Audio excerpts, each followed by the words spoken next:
The kids also love to over-exaggerate their injuries. One time, I watched a girl fall in class, and she looked at her arm, looked up, looked at her arm again, almost trying to figure out if it was worth fighting over, and then stood there for 10 seconds formulating tears before running over to me and being like, "Mr. Z, my arm, it's broken."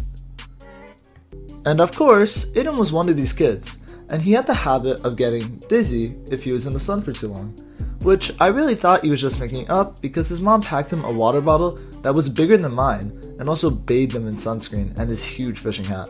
But on another day, we were telling the kids to get ready to head inside from the playground, and I'm counting the kids, and of course, one's missing. Which wasn't unusual. Sometimes they'd like to hide behind the rock wall and declare rebellion. But what was unusual was that the kid that was missing was Aiden, who usually would be the first in line to the door. So I go around the wall to check, and I find Aiden laying on the ground. "Aiden, we're going inside. You can sleep in there." Aiden! Aiden!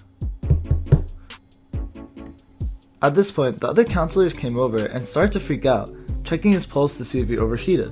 So I go to the walkie-talkie and call the director of the daycare, and she just sighs and goes, "Check his face to see if he's smiling." So I turn back, and sure enough, I see the most minute smile out of the corner of his mouth. And it turns out, he likes to fake passing out for attention, and has apparently done this all the time growing up, literally since he was 3.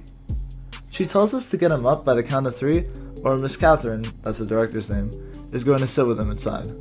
And sure enough, as soon as we tell him, he plopped right back up and asked for a drink.